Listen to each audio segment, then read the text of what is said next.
तो देखिए मेरे प्यारे दोस्तों, अब हम शुरुआत करने जा रहे हैं अपने नए चैप्टर की, जिसका नाम है excretory products and there elimination. ठीक है, बेसिकली हमें करना क्या है, पूरे चैप्टर में करना क्या है, नाइट्रोजिनस वेस्ट को बाहर निकालना है। किसको? नाइट्रोजिनस वेस्ट को बाहर निकालना है। ठीक है, तो आपका पहला सवाल होना चाहिए कि ये नाइट्रोजिनस वेस्ट आखिर होते क्या हैं। ठीक है, तो नाइट्रोजिनस वेस्ट अपने पास नहीं, मतलब टोटल एनिमल किंगडम की बात हो रही है, अपने पास नहीं, टोटल एनिमल किंगडम की बात हो रही है। तो तीन टाइप के हो सकते हैं क्या? एक अमोनिया हो सकता है, एक यूरिया हो सकता है और एक यूरिक एसिड हो सकता है।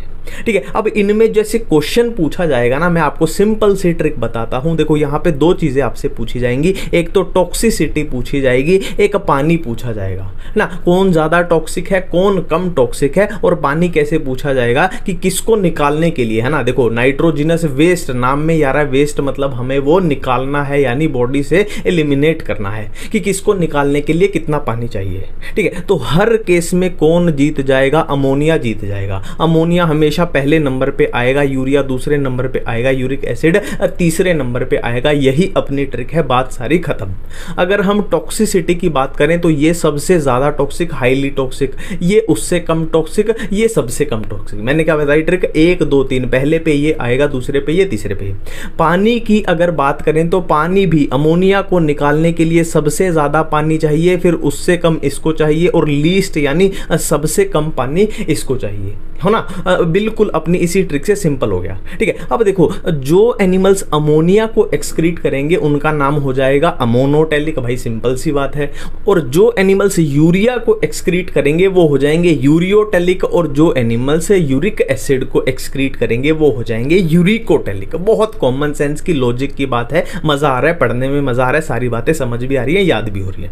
अब देखो ये कैसे याद करें कि कौन से एनिमल्स अमोनिया को एक्सक्रीट करेंगे, कौन से यूरिया को एक्सक्रीट करेंगे और कौन से यूरिक एसिड को एक्सक्रीट करेंगे। तो इसका सिंपल सा फंडा है। देखो पहली बात तो देखो, अमोनिया को एक्सक्रीट करने के लिए मैक्सिमम पानी, मतलब बहुत ज्यादा पानी चाहिए, मतलब इनके पास वाटर यानी पानी होना चाहिए, है ना। इनको तो बहुत ज्यादा पानी चाहिए ना, सिंपल सी बात है। तो ये तो हो गए पानी वाले एनिमल, मैं पहली ट्रिक बता रहा हूं, ये पानी वाले। और ये हो जाएंगे अपने जमीन वाले यानी टेरेस्ट्रियल एनिमल, और ये हो जाएंगे हवा वाले। हवा को कैसे लिखूं मैं? बर्ड्स लिख देता हूं, सिंपल बर्ड्स, है ना, ऐसे लिख देता हूं। ये अपने W फॉर वाटर यानी ये हो जाएंगे पानी वाले, ये अपने टेरेस्ट्रियल यानी जमीन वाले, और ये हवा में उड़ने वाले। ये अपनी पहली ट्रिक है, जिससे कॉमन आइडिया आपको लग जाएगा। अब देखो एनसीईआरटी के एग्जांपल हैं, अपने को एनसीईआरटी के ही एग्जांपल याद करने हैं। देखो नाम के आगे एक्वाटिक आ गया, नाम के आगे एक्वाटिक आ गया, मतलब पानी तो बहुत सारा है, तो वो किस में आएगा? अमोनिया में। नाम के आगे एक्वाटिक आ गया, मतलब पानी तो बहुत सारा है, किस में आएगा? अमोनिया में।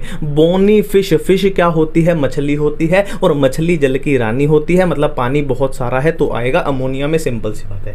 टेरेस्ट्रियल की बात करें तो देखो इसके नाम में ही आ गया टेरेस्ट्रियल एम्फीबियन, जहां नाम में ही आ गया टेरेस्ट्रियल, मतलब वो किस में जाएगा? यूरिया में जाएगा। मैमल्स अपने मोस्टली क्या होते हैं? टेरेस्ट्रियल, जमीन पे रहते हैं, तो ये भी हो जाएंगे यूरिया में, है ना। और ह्यूमंस भी किस में आएंगे? ह्यूमंस आएंगे मैमल्स में, यानी हम ह्यूमंस में, हमारे अंदर क्या एक्सक्रीटरी प्रोडक्ट है? यूरिया होता है, याद रखना, हम यूरियोटेलिक है।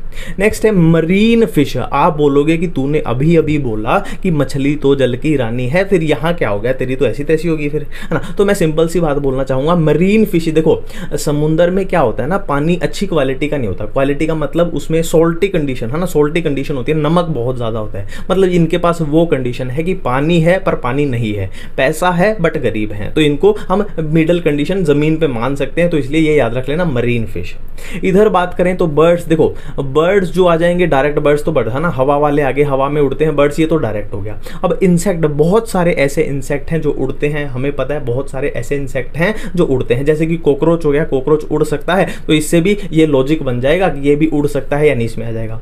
अब रेप्टाइल्स की बात करें तो रेप्टाइल्स का एक एग्जांपल याद रखना, जैसे कि मगरमच्छ है, क्रोकोडाइल है, तो क्रोकोडाइल जो है वो ना तो पूरा पानी में रहता है ना जमीन में, पानी में भी रहता है जमीन में भी रहता है ना। तो हम क्या होगा, एग्जाम में कंफ्यूज हो जाएंगे कि क्रोकोडाइल को पानी में रखें या जमीन में रखें। तो जहां कंफ्यूजन हो जाए तो इन दोनों में मत रखो, इसको किस में रख दो, है ना, क्रोकोडाइल को यूरिक एसिड में रख दो, उठा के जहां पे कंफ्यूजन नहीं उठा के यहां पे रख दो, और क्रोकोडाइल से ही ये क्या याद आ जाएगा अपने को? रेप्टाइल याद आ जाएगा। बस इसमें एक स्नेल थोड़ा याद रख लेना, स्नेल थोड़ा याद रख लेना। ठीक है, अब नेक्स्ट बात करने जा रहे हैं हम ह्यूमन एक्सक्रीटरी सिस्टम की। हम बात करने जा रहे हैं ह्यूमन एक्सक्रीटरी सिस्टम की। देखो ह्यूमन एक्सक्रीटरी सिस्टम में क्या क्या होता है। देखो ये अपने पास क्या है, किडनी है। अरे यार ये मैंने क्या कर दिया, जिंदगी में कभी कभी भूल हो जाती है, कोई बात नहीं। यहाँ पे नीला कलर ले लेते हैं, ठीक है। तो ये है अपना ह्यूमन एक्सक्रीटरी सिस्टम। देखो ये है अपनी किडनी, ये है बहुत प्यारी प्यारी किडनी, और किडनी की शेप देख रहे हो आप कैसी है, बीन शेप है। बीन यानी राजमा, जो घर में बनते हैं ना राजमा चावल, जो आप दो दो थाली ठोक देते हो, है ना, वो वाली राजमा, है ना, कैसी है, बीन शेप है। दो किडनी अपने पास होती है, एक ये किडनी है, एक ये किडनी है, ठीक है। अब किडनी से क्या होगा, किडनी से क्या होगा, ऐसे पाइप नीचे निकल के आएगी, ऐसे पाइप नीचे निकल के आएगी। बहुत ही प्यारी प्यारी पाइप है, बहुत ही सुंदर सुंदर पाइप है। और इस पाइप को क्या बोलते हैं, यूरिटर बोलते हैं, है ना। यूरिटर यहाँ भी होगा, यहाँ भी होगा। संख्या देख लो, किडनी की संख्या कितनी होती है, 2 होती है। यूरिटर की भी संख्या, लॉजिकल बात है, एक किडनी से एक पाइप आ रही है तो 2 यूरिटर होती है, ठीक है। अब ये दोनों पाइप एक टंकी में, टंकी नहीं बोलता मैं, टैंक बोलता हूँ, चलो, एक टैंक में ओपन हो जाती हैं। और इस टैंक का नाम क्या है, यूरिनरी ब्लैडर। बोलते हैं ना कि प्रेशर बना हुआ है और टैंक फटने वाला है, वो वाला सीन है, मतलब, है ना, देख रहे हो आप, है ना। तो ये है टैंक, क्या है अपना, यूरिनरी ब्लैडर है। अब यूरिनरी ब्लैडर टैंक है तो जाहिर सी बात है इसकी ओपनिंग भी होगी, है ना। टैंक की ओपनिंग नहीं करेंगे तो ब्लास्ट हो जाएगा ना, तो टैंक की ओपनिंग भी होनी चाहिए। तो टैंक की ओपनिंग का क्या नाम है, यूरिथ्रा है ना। तो अब इनकी संख्या देख लो, यूरिनरी ब्लैडर की संख्या कितनी है, टैंक कितना है अपना, 1 है। यूरिथ्रा कितनी है, ओपनिंग भी 1 है ना। किडनी, अब देख लो ह्यूमन एक्सक्रीटरी सिस्टम किससे किससे मिलके बना है, अब देख लो यहाँ पे किससे किससे मिलके बना है, 2 किडनी अब प्लस 2 यूरिटर अब प्लस 1 यूरिनरी ब्लैडर अब प्लस 1 यूरिथ्रा। ये टोटल मिलके अपना क्या बन जाता है, ह्यूमन एक्सक्रीटरी सिस्टम बन जाता है। ये क्लियर है, बिल्कुल क्लियर है। अब यहीं पे मैं आपको कुछ चीजें किडनी के बारे में समझाना चाहूंगा।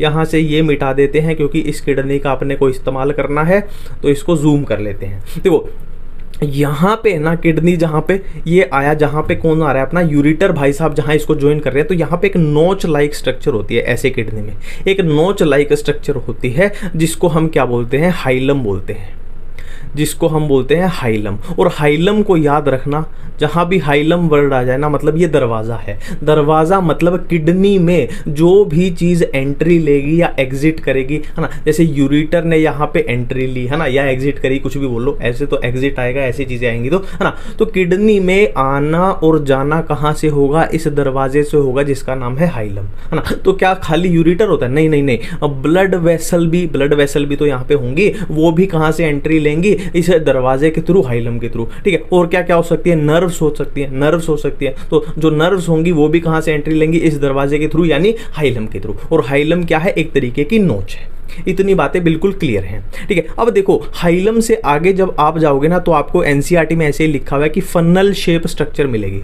हाइलम से आगे जब आप जाओगे तो आपको ऐसे फनल शेप स्ट्रक्चर मिलेगी। मैं थोड़ा ऐसे बना देता हूँ, चित्रकारी मेरी थोड़ी कमजोर है। फनल शेप स्ट्रक्चर मिलेगी और इसको क्या बोलते हैं, इसको यहाँ पे लिखते हैं इतनी दूर, इसको हम बोलते हैं रीनल पेल्विस।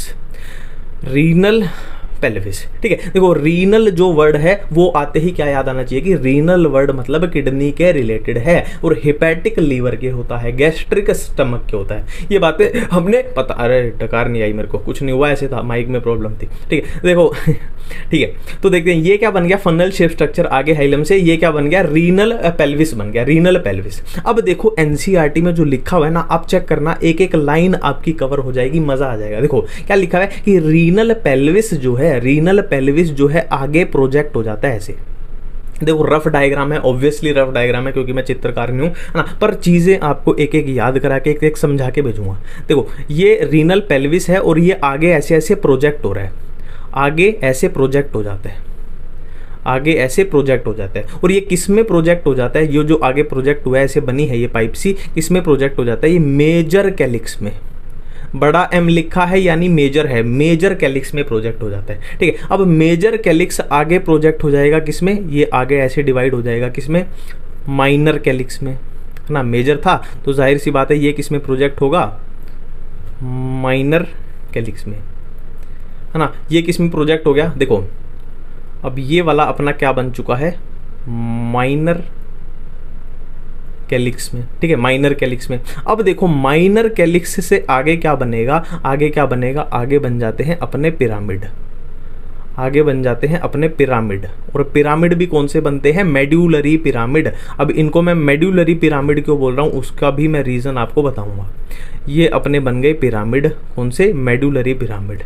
ऐसे बना। देखो अब जो मैं बातें आपको बताने जा रहा हूँ ना, उनको थोड़ा सा ध्यान से देखना और ध्यान से समझना। देखो किडनी के बाहर इस किडनी में देख लेते हैं ताकि इस किडनी में अपनी खिचड़ी ना बने। और देखो एक बात ध्यान से, जो इस किडनी में है वो इस किडनी में भी होगा। कहीं ऐसे महारत ही तो नहीं है ना कि इस किडनी में ये होता है, रीनल पेल्विस इसमें नहीं होता, इसमें हाइलम होता है, इसमें नहीं होता। नहीं, जो इसमें है सेम टू सेम इसमें है, कॉमन सेंस की बात है, ठीक है। तो क्या होता है, किडनी के बाहर एक टफ कैप्सूल की कवरिंग होती है ना। जाहिर सी बात है, किडनी है तो बेचारी इंपॉर्टेंट ऑर्गन है, तो उसे हमें बचाना है, प्रोटेक्शन करनी है। तो उसके बाहर होता है एक टफ कैप्सूल जो किडनी को एक तरीके से प्रोटेक्ट करता है। पहला पॉइंट हो गया, ठीक है। अब आगे की बात करते हैं। अब किडनी के अंदर देखो, अंदर यानी ये वाला स्पेस, अंदर वाले ये वाला स्पेस देखो, इस ब्लैक वाले से अंदर जो दिखाई दे रहा है ना, तो आपको साफ साफ दिखाई दे रहा है कि अंदर वाला पोर्शन जो है ना, अंदर वाला पोर्शन जो है वो दो पार्ट्स में डिवाइडेड है। एक तो कौन सा पार्ट है कि जो ये पिरामिड में कवर हो रहा है, एक कौन सा पार्ट है किडनी का कि जो ये पिरामिड में कवर हो रहा है, पिरामिड में कवर हो रहा है, ठीक है। और एक कौन सा पार्ट है जो ये खाली पड़ा है, एक कौन सा पार्ट है जो ये बाहर खाली पड़ा है, ठीक है। तो जो ये बाहर वाला पार्ट है, बाहर वाला पार्ट है, इसको हम बोलते हैं कोर्टेक्स, इसको हम बोलते हैं कोर्टेक्स। और अंदर वाला जो भरा हुआ पार्ट दिखाई दे रहा है उसको हम बोलते हैं मेडुला, उसको हम बोलते हैं मेडुला, है ना।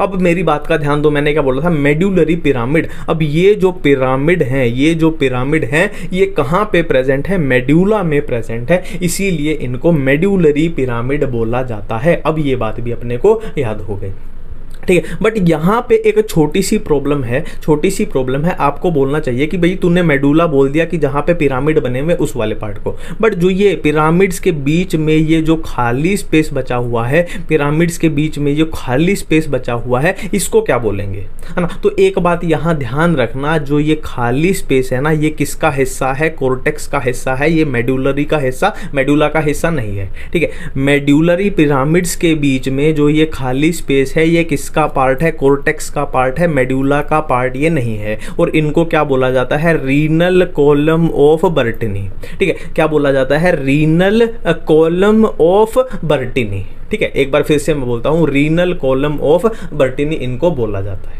ठीक है। यहां से बिल्कुल सारी बातें क्लियर हैं। अब हम थोड़ा आगे बढ़ने जा रहे हैं, अब हम थोड़ा आगे बढ़ने जा रहे हैं। किडनी की मेजरमेंट देखनी है ना, किडनी की लेंथ कितनी होती है, 10 से 12 सेंटीमीटर, विड्थ कितनी होती है, 5 से 7 सेंटीमीटर, सेंटीमीटर नहीं सेंटीमीटर, थिकनेस कितनी होती है, 2 से 3 सेंटीमीटर, 2 से 3 सेंटीमीटर। शेप की बात करें तो हम कर चुके हैं, बीन शेप होती है ना, जैसी राजमा होती है, राजमा चावल, है ना, आपने 2 प्लेट ठोके थे, मैंने बात भी की थी, ठीक है। तो इनका कलर देखें तो रेडिश ब्राउन इनका कलर होता है। अब किडनी का लेवल देखें तो देखो, मान लो ये कोई इंसान है, ये कोई इंसान है और ये इसकी कमर है, इंसान की पीठ है, ये कमर है। अब कमर में क्या होगी, इंसान की पीठ में कमर में क्या होगी, वर्टिब्रल कॉलम होगी ना, वर्टिब्रल कॉलम होगी, वर्टिब्रल रीढ़ की हड्डी होगी ना, सिंपल सी बात है। अब वो हमसे पूछ रहे हैं कि किडनी कौन से लेवल पे पाई जाएगी, है ना, किडनी इंसान के कौन से, ऐसे बात करें कि यहाँ लेवल पे, यहाँ लेवल पे, यहाँ लेवल पे, किस लेवल पे पाई जाएगी। तो किस लेवल पे, लास्ट थोरेसिक और थर्ड लंबर के बीच में, लास्ट थोरेसिक और थर्ड लंबर के बीच में पाई जाएगी। देखो ऑर्गन्स का जो लेवल नापते हैं ना, वो लगभग वर्टिब्रल कॉलम के हिसाब से ही नापते हैं कि इस लेवल पे ये पाया जाएगा, इस लेवल पे ये पाया जाएगा, ठीक है। नेक्स्ट बात करते हैं, हाइलम क्या होता है, हम अच्छे तरीके से देख चुके हैं। रीनल पेल्विस क्या होता है, अच्छे तरीके से देख चुके हैं। 2 जोन होते हैं, कोर्टेक्स होता है, मेडुला होता है, अच्छे तरीके से देख चुके हैं। देखो, है ना, देखा निंजा टेक्निक देख रहे हो मेरी, यहीं पे ऐसा कुछ करा दिया कि ये पढ़ने की जरूरत ही नहीं पड़ रही। देख लिया ना हमने, हाइलम देख लिया, रीनल पेल्विस देख लिया, कोर्टेक्स देख लिया, मेडुला, है ना। आउटर क्या था, कोर्टेक्स था, इनर था मेडुला था। मेडुलरी पिरामिड्स हमने देख लिया, रीनल कॉलम ऑफ बर्टनी ये भी हमने देख लिया, है ना। क्या था, cortex x tends in between the medullary pyramid. मैंने बोला था ना कि रीनल कॉलम ऑफ बर्टनी जो है वो कोर्टेक्स का हिस्सा होते हैं, मेडुला का हिस्सा नहीं होते, ठीक है। अब हमें पढ़ना पड़ेगा किसके बारे में, नेफ्रॉन के बारे में पढ़ना पड़ेगा डिटेल में।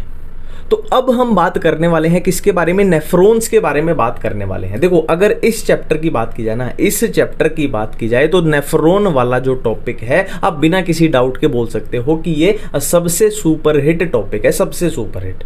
ठीक है, तो बात करते हैं इसके बारे में। सबसे पहले बात करेंगे कि नेफ्रॉन आखिरकार होते कितने हैं, होते कितने हैं, है ना। तो एक किडनी के पास, है ना, ईच किडनी लिखा हुआ है कि एक किडनी के पास कितने होते हैं, 1 मिलियन होते हैं, है ना। अपने पास कितनी होती है, 2 किडनी होती है, तो एक किडनी के पास इसके भी कितने होंगे, 1 मिलियन, इसके भी कितने होंगे, 1 मिलियन होंगे, है ना। ये संख्या होगी 1 मिलियन होते हैं। अब देखते हैं कि नेफ्रॉन में होता क्या है और कैसे कैसे होता है। देखो अगर इस तरीके से आप करोगे ना तो एनसीईआरटी आपकी ऑटोमेटिकली कवर हो जाएगी और कोई भी कंफ्यूजन आपको कभी भी नहीं होगी। ठीक है, पहला क्वेश्चन तो ये बनता है कि नेफ्रॉन क्या है, फंक्शनल यूनिट ऑफ किडनी है ना। सुपरहिट क्वेश्चन है, सुपरहिट क्वेश्चन है कि फंक्शनल यूनिट ऑफ किडनी क्या होती है, नेफ्रॉन होता है। पहला क्वेश्चन बन गया। ठीक है, अब देखो नेफ्रॉन में होता क्या क्या है। देखो इस तरीके से करना, मैं फिर से बोल रहा हूं, यहां पे थोड़ा एक्स्ट्रा ध्यान दो, इस तरीके से करना, डिवाइड करके मजा आ जाएगा, गारंटी दे रहा हूं। देखो नेफ्रॉन में क्या होते हैं, 2 पार्ट होते हैं। नेफ्रॉन में 2 पार्ट होते हैं, एक तो हुआ क्या, ग्लोमेरुलस, और दूसरा क्या हुआ, रीनल टिब्यूल्स, रीनल टिब्यूल्स। ठीक है, नेफ्रॉन में 2 पोर्शन होते हैं, एक ग्लोमेरुलस, एक क्या होता है, रीनल टिब्यूल्स। अब रीनल टिब्यूल्स भी कौन से होते हैं, एक हुआ क्या, बॉमन कैप्सूल, एक हुआ क्या, पीसीटी यानी प्रोक्सिमल कन्वोल्यूटेड ट्यूब्यूल, एक क्या हुआ, लूप ऑफ हेनले, और एक हुआ डीसीटी यानी डिस्टल कन्वोल्यूटेड ट्यूब्यूल। क्लियर है। अब देखते हैं कि ये अरेंजमेंट कैसी है इनकी, इन सब की अरेंजमेंट कैसे है। ये थ्योरी लिखी हुई है, ये अपने को बिल्कुल भी नहीं पढ़नी है, ये बाद में पढ़नी है जब हम ये सीख लेंगे, है ना। वैसे इसको याद करने की जरूरत नहीं पड़ेगी, ऑटोमेटिकली आपका कवर हो जाएगा, ऑटोमेटिकली आपका कवर हो जाएगा। देखो मैंने यहाँ पे बात की थी कि नेफ्रॉन के 2 पार्ट होते हैं, एक तो हुआ ग्लोमेरुलस। अब इसमें देख लो ग्लोमेरुलस कहाँ पे है, ये है अपना ग्लोमेरुलस, ये पहला पार्ट है। दूसरा पार्ट क्या होता है, रीनल टिब्यूल होते हैं, और रीनल टिब्यूल में क्या है, पहला, दूसरा, तीसरा और चौथा, 4 चीजें हैं इसमें। बॉमन कैप्सूल है, पीसीटी है, लूप ऑफ हेनले है, डीसीटी है। अब टिब्यूल देख लेते हैं। देखो ग्लोमेरुलस क्या होता है, पहले हम थोड़ी सी ग्लोमेरुलस की बात करते हैं। ग्लोमेरुलस क्या होता है, ये जो कैपिलरीज का गुच्छा बना है ना, यहाँ पे देखो ये अफरेंट आर्ट्रियोल, मतलब ऐसा आर्ट्रियोल, ऐसी कैपिलरी जो यहाँ से ब्लड लेकर आ रही है। देखो इसकी ट्रिक बताता हूं, इसकी मैं आपको ट्रिक बताता हूं याद करने की। ए का मतलब है आ रही है ना, ट्रिक बता रहा हूं। अफरेंट और इफरेंट में आप कंफ्यूज हो जाओगे पक्का। तो ए का मतलब है आ रही है, यानी ये ब्लड लेके आ रही है। ठीक है, अब ब्लड लेके आई और यहां क्या बना, कैपिलरीज का गुच्छा बना, है ना। अब क्या होगा, ब्लड यहां से ऐसे फिल्टर हो जाएगा, है ना। ब्लड क्या है, यहां से फिल्टर हो जाएगा, जो वेस्ट है वो यहां निकल जाएगा, जो जरूरी सामान है वो रह जाएगा ब्लड में ही। ठीक है, और वो जरूरी सामान फिर ब्लड के थ्रू ही, किसके थ्रू, इफरेंट आर्टियोल के थ्रू चला जाएगा। ठीक है, और यहां से जो निकला है वो क्या है, वेस्ट है, अपना वेस्ट पानी के थ्रू निकलेगा, और फिर ऐसे ऐसे ऐसे, है ना, कैसे जाएगा, ऐसे टिब्यूल में से जाएगा, ऐसे टिब्यूल में से जाएगा, ऐसे टिब्यूल में से जाएगा, और यूरिन के थ्रू बॉडी से बाहर निकल जाएगा। पहली बात हो गई। ठीक है ना। और फ्लो हमने देख लिया, फ्लो कैसे जा रहा है, कुछ ऐसे जा रहा है ना, यहां से ऐसे गया, अब फिर ऐसे गया, अब फिर ऐसे गया, फिर ऐसे गया, ये हमने देख लिया। ठीक है, तो ग्लोमेरुलस क्या है, एक तरीके से कैपिलरीज का गुच्छा है। ये है ग्लोमेरुलस की डेफिनेशन, एनसीईआरटी में चेक कर लो, tuft of capillaries formed by afferent arteriole. ठीक है, ये एक तरीके से गुच्छा ही है, इसका मतलब गुच्छा ही होगा। वैसे अंग्रेजी मेरे को इतनी आती नहीं, पर ये बोल दिया मैंने कि ये गुच्छा है कैपिलरीज का। ठीक है, अब देखो बात करते हैं, ग्लोमेरुलस क्लियर है। अब बात करें रीनल टिब्यूल्स की, इसमें कैसे कैसे होते हैं। देखो रीनल टिब्यूल देखने से ही पता लग रहा है रीनल टिब्यूल इसमें कौन सा है। यहां से स्टार्ट हुआ है, जो ब्लैक कलर में दिख रहा है अपने को, ये क्या बना, एक कप सा बन रहा है। देखो ये एक कप सा बन रहा है, और इस कप में क्या है, अपना ग्लोमेरुलस रखा हुआ है। ठीक है, और इसी कप को क्या बोलते हैं हम, क्या बोलते हैं, इस कप जैसे स्ट्रक्चर को हम इसको बोलते हैं बोमन्स कैप्सूल बोलते हैं, बोमन्स कैप्सूल। ठीक है, अब बोमन्स कैप्सूल से आगे जब बढ़ोगे, देखो ये टिब्यूल वाली स्ट्रक्चर जो है, आगे जब बढ़ोगे तो क्या आएगा, पीसीटी आएगा, यानी प्रोक्सिमल कन्वोल्यूटेड ट्यूब्यूल, है ना। फिर क्या आएगा, अपनी हेयर पिन लाइक स्ट्रक्चर आएगी, ये वाली, है ना, ये वाली जो यू जैसा दिख रहा है, ये आएगी। ये क्या है, अपना लूप ऑफ हेनले, है ना। देखो एक लूप है, लूप ऑफ हेनले है। अब लूप में भी देखो ये जो लिम्ब है, इस लूप की ये वाली लिम्ब है, ये नीचे की तरफ आ रही है ना। इसमें फ्लूइड जो है, इसमें फ्लूइड जो है वो नीचे की तरफ आएगा, तो ये है डिसेंडिंग लिम्ब है। और ये वाली लिम्ब है, इसमें फ्लूइड ऐसे ऊपर की तरफ जाएगा, तो ये क्या है, असेंडिंग लिम्ब है, ठीक है, ये डिसेंडिंग लिम्ब है, ये असेंडिंग लिम्ब है, ठीक है। तो ये लूप ऑफ हेनले हो गया मान लो यहाँ तक, उसके बाद क्या आएगा अपना डीसीटी आएगा, डिस्टल कन्वोल्यूटेड ट्यूब्यूल। अब डीसीटी किस में ओपन हो जाएगा, कलेक्टिंग डक्ट में ओपन हो जाएगा, ठीक है। और ऐसे ऐसे डीसीटी, ऐसे ऐसे बहुत सारे डीसीटी, ऐसे ऐसे बहुत सारे डीसीटी कलेक्टिंग डक्ट में, एक कलेक्टिंग डक्ट में ओपन होते हैं। ये बात भी बिल्कुल क्लियर है ना। देख लेना, देखो यहाँ पे क्या था, ग्लोमेरुलस था, ग्लोमेरुलस में क्या है, ब्लड आएगा, ब्लड फिर फिल्टर हो जाएगा, है ना। और ये क्या है अपना, ये क्या है अपना बोमन्स कैप्सूल है। बोमन्स कैप्सूल के बाद क्या है, पीसीटी है, उसके बाद क्या है, लूप ऑफ हेनले है, उसके बाद क्या है, डीसीटी है, उसके बाद क्या है, कलेक्टिंग डक्ट है। कहानी खत्म है, ठीक है, बिल्कुल क्लियर है। फ्रंट आर्ट्रियोल ब्लड लेके आई, है ना, मतलब आया, मतलब आया, आया आया, याद रखना। इफ्रेंट मतलब ले गई, इससे दूर ले गई, ठीक है। ये बातें बिल्कुल क्लियर है और यही बातें यहाँ पे लिखी गई है, ठीक है। अब ये एनसीईआरटी में लिखा हुआ है कि एक मान लो आपसे वन वर्ड क्वेश्चन पूछ लिया जाए कि मालफिजियन बॉडी, मालफिजियन बॉडी और रीनल कॉर्पस्कल ये किसको बोलते हैं। देखो ये जो पोर्शन है ना, ये जो पोर्शन है, मैं यहाँ से थोड़ा साफ कर लेता हूँ, इधर से खिचड़ी ना बने, ताकि अपने से क्या पूछा गया है कि मालफिजियन बॉडी या रीनल कॉर्पस्कल किसको बोलते हैं। देखो ये जो पोर्शन है ग्लोमेरुलस प्लस बोमन कैप्सूल वाला, ठीक है, ये कौन सा पोर्शन है कि इसमें बोमन कैप्सूल होगा प्लस क्या होगा, ग्लोमेरुलस होगा, इसको क्या बोलते हैं, मालफिजियन बॉडी और रीनल कॉर्पस्कल। ग्लोमेरुलस प्लस क्या है, बोमन्स कैप्सूल, ठीक है। और यहां से भी मैं आपको दिखा दूं कि ग्लोमेरुलस प्लस क्या है, बोमन्स कैप्सूल को क्या बोलेंगे हम, मालफिजियन बॉडी बोलेंगे या फिर रीनल कॉर्पस्कल बोलेंगे। इतनी बातें बिल्कुल ही क्लियर हैं।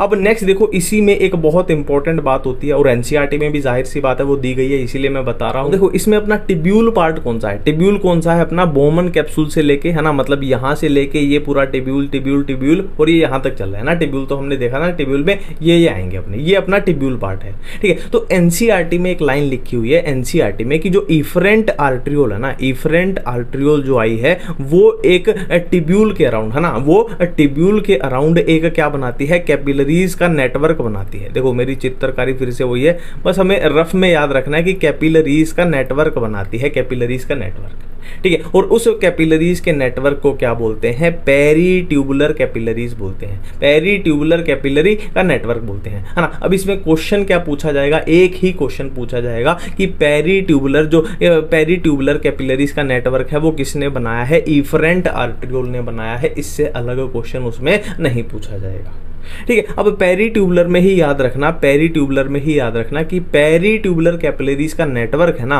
उसी नेटवर्क की एक कैपिलरी होती है, उसी नेटवर्क की एक कैपिलरी होती है जो किसके पैरेलल चलती है, जो लूप ऑफ हेनले के पैरेलल चलती है, जो लूप ऑफ हेनले के पैरेलल चलती है। और उसको क्या बोलते हैं, वासा रेक्टा, उसको क्या बोलते हैं, वासा रेक्टा, ठीक है। मैंने क्या बोला, देखो हमने पहले क्या बात करी, एक बार शुरू से कर लेते हैं। हमने पहले क्या बात करी, हमने पहले बात करी कि जो इफरेंट आर्ट्रियोल है ना वो क्या बनाएगी, पेरी ट्यूबुलर कैपिलरीज का नेटवर्क बनाएगी, किसके अराउंड, टिब्यूल के अराउंड। ये अपना पूरा टिब्यूल है, पहली बात हो गई, ठीक है। अब दूसरी बात क्या है, पेरी ट्यूबुलर कैपिलरीज के नेटवर्क की ही एक क्या है, एक कैपिलरी है जो लूप ऑफ हेनले के पैरेलल चलती है ना। देखो ये नीचे का इसके ऐसे पैरेलल चल रही है, ये ऊपर का इसके पैरेलल चल रही है, और उसको क्या बोला जाता है, वासा रेक्टा बोला जाता है। तो वासा रेक्टा किसकी कैपिलरी है, पेरी ट्यूबुलर कैपिलरीज के नेटवर्क की ही एक कैपिलरी है। पहली बात ये क्लियर होगी, पहली क्या दूसरी तीसरी भी क्लियर होगी, ठीक है। देखो ये वही बातें लिखी गई हैं, vasa recta peritubular capillary network, ठीक है। अब नेक्स्ट टॉपिक देखिए क्या है, टाइप ऑफ नेफ्रॉन्स, ठीक है। नेफ्रॉन्स के हम टाइप देख रहे हैं, दो टाइप होते हैं, कौन से, एक होंगे कोर्टिकल नेफ्रॉन्स, दूसरे होंगे जक्स्टा मेडुलरी नेफ्रॉन्स, ठीक है। इसको मैं यहीं से आपको समझाना चाहूंगा, पहले इसको थोड़ा साफ कर लेते हैं, जो भी हमने खिचड़ी यहाँ पे बना दी है उसको साफ कर लेते हैं। देखिए देखो हमने बात की थी, हमने किडनी के बारे में बात की थी ना, एक किडनी के बारे में मैंने आपको बताया, अरे ये क्या हुआ, ठीक है। तो किडनी के बारे में हमने बात की थी कि किडनी कुछ ऐसी होती है, किडनी का डायग्राम हमने बनाया था, और किडनी में यहाँ तक लगा लो ऐसे ऐसे कुछ, यहाँ तक अंदर वाला पोर्शन क्या होता है, मेड्यूला, अंदर वाला पोर्शन होता है मेड्यूला, और बाहर वाला पोर्शन को हमने बोला था कॉर्टेक्स, बाहर वाले पोर्शन को बोला था कॉर्टेक्स। ये बात हम ऑलरेडी कर चुके हैं ना। मेडुला में क्या थे अपने, वो पिरामिड प्रेजेंट थे, याद आया, पिरामिड प्रेजेंट थे ऐसे, ठीक है। तो इतनी बात हम कर चुके हैं। अब देखिए नेफ्रॉन दो टाइप के होंगे, नेफ्रॉन दो टाइप के होंगे। देखो जिनका ये लूप ऑफ हेनले है ना, ये लूप ऑफ हेनले देखो ये नीचे तक आ रहा है ना, इसमें लूप ऑफ हेनले है। तो यहाँ पे देखो जिनका लूप ऑफ हेनले मेड्यूला के अंदर बहुत थोड़ा हो वो हो जाएंगे कॉर्टिकल नेफ्रॉन, और जिनका लूप ऑफ हेनले मेड्यूला के अंदर डीपली बहुत गहरा जाए वो हो जाएंगे जक्स्टा मेडुलरी नेफ्रॉन। इसको एक एग्जांपल से समझा देता हूं। देखो मान लो किसी का एक मैं नेफ्रॉन बनाने जा रहा हूं। नेफ्रॉन क्या, हम सिर्फ लूप ऑफ हेनले देखते हैं, ठीक है। ये अपना ब्लैक लाइन से नीचे, ये ब्लू बना देता हूं मैं, ब्लू लाइन से अंदर क्या है अपना मेडुला रीजन है, और ये बाहर क्या है कॉर्टेक्स वाला रीजन है। तो मान लो किसी नेफ्रॉन का लूप ऑफ हेनले सिर्फ इतना सा मेडुला रीजन में जा रहा है और बाकी सारा कॉर्टेक्स में है, और दूसरा नेफ्रॉन है, मान लो दूसरा नेफ्रॉन है, उसका जो लूप ऑफ हेनले है वो वेरी डीप है ना, बहुत अंदर तक इसमें जा रहा है, मेडुला रीजन में जा रहा है, बाकी छोटा सा क्या है कॉर्टेक्स में है, ठीक है। तो इनकी नेमिंग जब हम करेंगे तो क्या हो जाएगा, नाम से ही हो जाएगा। देखो ये क्या है, थोड़ा सा मेडुला में है, बाकी सारा किस में है, कॉर्टेक्स में है, तो ये हो जाएगा कॉर्टिकल नेफ्रॉन। दूसरे की बात करें तो मेनली सारा किस में चला गया, मेडुला में चला गया, तो ये हो जाएगा जक्स्टा मेडुलरी नेफ्रॉन। तो यही अपनी यहाँ पे बताया गया है कि लूप ऑफ हेनले छोटा होता है और extend little into medulla. Simple सी बात है, देखो इसका लूप ऑफ हेनले बहुत लंबा होगा तभी तो इतना डीप गया है, कॉमन सी बात है, ठीक है। तो ये अपना हो चुका है। और इनकी बात करें परसेंटेज की, देखो जो टोटल अपने नेफ्रॉन होते हैं ना, उसमें से 85% कौन से होते हैं अपने कॉर्टिकल होते हैं, और 15% यानी बहुत कम कौन से होते हैं, जक्स्टा मेडुलरी नेफ्रॉन होते हैं। ये हम बात कर चुके हैं पेरिट्यूबुलरी, ये कैपिलरी और वासा रेक्टा की हम बात कर चुके हैं, ठीक है। और ये एक पॉइंट है, वासा रेक्टा इज अब्सेंट और highly reduced in cortical nephron. मतलब क्या है, वासा रेक्टा जो होती है वो क्या है, कॉर्टिकल नेफ्रॉन में क्या होती है, या तो अब्सेंट होती है या फिर हाईली रिड्यूस्ड होती है, ठीक है। अब हम आएंगे यूरिन फॉर्मेशन पे। नेक्स्ट अपना टॉपिक है क्या, यूरिन फॉर्मेशन। तो यूरिन फॉर्मेशन में बेसिकली क्या है, तीन चीजें अपने को पढ़नी है। सबसे पहले हम पढ़ेंगे क्या, ग्लोमेरुलर फिल्ट्रेशन, फिर हम पढ़ेंगे रीअब्जॉर्प्शन, फिर हम पढ़ेंगे सिक्रीशन या फिर ट्यूबुलर सिक्रीशन इसको बोलते हैं, ठीक है। तो स्टार्ट करते हैं। तो अब देखिए मेहरबान कदरदान, अब हम करने वाले हैं यूरिन फॉर्मेशन का पहला स्टेप, यानी फर्स्ट स्टेप, जो कि क्या है, ग्लोमेरुलर फिल्ट्रेशन। पहला स्टेप क्या है यूरिन फॉर्मेशन का, ग्लोमेरुलर फिल्ट्रेशन, ठीक है। अब इसके नाम में आ रहा है फिल्ट्रेशन, यानी फिल्ट्रेशन होगी, है ना। कहाँ पे होगी, ग्लोमेरुलस पे होगी, और कैसे होगी वो हम देख लेते हैं, है ना। हमें अपने इसी डायग्राम को, है ना, जादुई डायग्राम को एक बार फिर से देखना पड़ेगा और चीजों को समझना पड़ेगा। देखो यहाँ पे हो क्या रहा था, है ना, मैं ब्लड के लिए ब्लू कलर का यूज कर रहा हूँ, ब्लू कलर का, ठीक है। यहाँ पे हो क्या रहा था, ब्लड आया किससे आया, ब्लड आया किससे, अफरेंट आर्टेरियोल से, ठीक है। ब्लड किससे आया, अफरेंट आर्टेरियोल से आया। और कहाँ पे है ब्लड, अब इसमें ग्लोमेरुलस में है। ग्लोमेरुलस क्या है, कैपिलरीज का गुच्छा है जो किसमें प्रेजेंट है, ये बोमन कैप्सूल के ऐसे पैक है एक तरीके से इधर, ठीक है। किसमें, बोमन कैप्सूल। ये देखो ये कैप्सूल जो बन रहा है ये बोमन कैप्सूल है, ठीक है। अब देखो यहां से ब्लड आया, ऐसे ग्लोमेरुलस में आया। अब यहां पे होगा क्या, अब मैं ब्लड के लिए जो फिल्टर होगा ना, ब्लड के लिए ब्लैक कलर नहीं, ब्लैक नहीं यार, दूसरा लेते हैं, रेड वाला लेते हैं, ठीक है, रेड वाला लेते हैं। अब यहां पे ब्लड है तो ब्लड, अब देखो फिल्टर कैसे होगा, ग्लोमेरुलस में है, ग्लोमेरुलस क्या है, एक ब्लड कैपिलरी तो है, तो ग्लोमेरुलस में है तो ऐसे फिल्टर होके यहां पे आ जाएगा, ठीक है। और ये यहां से ऐसे जाएगा, ठीक है। ये अपने को लॉजिक समझ में आया, है ना। अब जाहिर सी बात है, देखो जाहिर सी बात है, ब्लड के अंदर क्या क्या होता है, हमें पता है ब्लड के अंदर क्या क्या होता है। ब्लड के अंदर होता है क्या, प्लाज्मा प्लस क्या होते हैं, ब्लड सेल्स, ये होता है ब्लड का सिस्टम, ठीक है। उसमें क्या होता है, प्लाज्मा और ब्लड सेल। अब यहाँ पे जो फिल्टर होगा ना, ये जो फिल्टर हुआ है ये सिर्फ प्लाज्मा होगा, ब्लड सेल जो है वो फिल्टर नहीं होंगे, क्योंकि ये तो एक सॉलिड पार्ट है ना। ब्लड का सिर्फ प्लाज्मा जो यहाँ से फिल्टर होता है। अब ब्लड सेल्स क्या है, जो बच गई ब्लड सेल है ना, ब्लड सेल तो बच गई, वो बाकी के ब्लड में ऐसे बह जाएंगी, किसके, इफरेंट आर्टेरियोल के थ्रू, ठीक है। और प्लाज्मा में भी ऐसा नहीं है कि सारा के सारा प्लाज्मा फिल्टर हो जाता, नहीं, जो अपने को निकालना है, जितना जरूरत है है निकालने की उतना ही जाएगा। जो प्लाज्मा के मुख्य मेन प्रोटीन है वो बिल्कुल भी फिल्टर नहीं होंगे, है ना, वो बच के ऐसे ब्लड में ही रहेंगे, अपनी बॉडी में ही रहेंगे, है ना, क्योंकि ये तो अपनी बॉडी से बाहर जा रहा है ना, तो अपने को वेस्ट वाला ही निकालना है। ये सिंपल सी बात अपने को समझ में यहाँ आ गई है, ये सिंपल सी बात अपने को समझ में आ गई है। ठीक है, अब इसी चीज को अगर मैं आपको थोड़ा जूम करके दिखाऊं तो ये कुछ ऐसा दिखाई देगा। इसी चीज को अगर मैं आपको थोड़ा जूम करके दिखाऊं तो ये कुछ ऐसा दिखाई देगा, है ना। अब ऐसा कैसे दिखाई दिया वो हम एक बार दोबारा से समझेंगे उस चीज को। देखो, ये अपनी क्या है, ग्लोमेरुलस है, ये क्या है अपना ग्लोमेरुलस है। अब ग्लोमेरुलस में क्या है, बहुत सारी कैपिलरीज का गुच्छा है ना, कैपिलरीज का गुच्छा है ये। अब जाहिर सी बात है यहाँ पे एक कैपिलरी हम पकड़ लेते हैं, ठीक है, मान लो ये कैपिलरी है, ये ऐसे कैपिलरी है एक, है ना। अब सिंपल सी बात है, इसमें क्या भरा हुआ है, ब्लड भरा हुआ है। एक तो ये कैपिलरी हो गई, दूसरी चीज यहाँ पे क्या हो गई, दूसरी चीज मैं ब्लैक से बनाऊंगा, दूसरी चीज तो अपनी बोमन कैप्सूल की लेयर है ना। बेसिकली हम लेयर की बात कर रहे हैं कि कितनी लेयर को पार करके वो ब्लड फिल्टर हो रहा है ना। पहली लेयर तो कौन सी अपनी ये वाली है, किसकी है, ये ग्लोमेरुलस की कैपिलरी की है ना। और क्या आ जाएगा बीच में ये दूसरा पार्ट ये बीच में आ जाएगा ना, जो बीच में इन दोनों के बीच में पार्ट बच गया। तीसरा क्या है अपनी, ये बोमन कैप्सूल वाला आ गया। ठीक है, तो 3 चीजें हो गई, हमने 3 चीजें देखी यहाँ पे। 3 चीजें कौन सी देखी, देखो ये कौन सी हो जाएगी, एंडोथीलियम ऑफ ब्लड वेसल। ये तो अपनी ग्लोमेरुलस की जो कैपिलरी थी वो हो जाएगी जिसमें ब्लड भरा हुआ है। अब ब्लड क्या है, ऐसे फिल्टर होना है, ऐसे फिल्टर होना है, ठीक है। और ये क्या है, एपिथीलियम ऑफ बोमन कैप्सूल, ये बोमन कैप्सूल वाली लेयर है ना। और इनके बीच में जो पोर्शन था वो क्या है, बेसमेंट मेम्ब्रेन है, जो इन दोनों के बीच में पोर्शन था, ठीक है। और ब्लड को कुछ ऐसे फिल्टर होना है। अब यहाँ पे याद रखने लायक बात क्या है कि जो बोमन कैप्सूल की एपिथीलियम होती है ना, उसकी सेल्स को क्या बोला जाता है, पोडोसाइट्स बोला जाता है। पोडोसाइट्स नाम आपको याद रखना है ना। और एक खास बात कि इनके बीच में देखो, ये पोडोसाइट है, ये भी पोडोसाइट है, ये भी पोडोसाइट है, ये भी पोडोसाइट है। और सेल्स के बीच आप देख पा रहे हो कितने, एक पोर से बन रहे हैं, पोर बन रहे हैं, स्लिट या पोर बन रहे हैं, है ना, स्लिट या पोर बन रहे हैं। इसीलिए इस मेम्ब्रेन को क्या बोला जाता है, स्लिट मेम्ब्रेन इसको बोला जाता है। ठीक है, मेरे ख्याल से सारी बातें बिल्कुल ही क्लियरली अपने को समझ में आ रही है कि कैसे कैसे फिल्टर हुआ, कहाँ कैसे कैसे हुआ।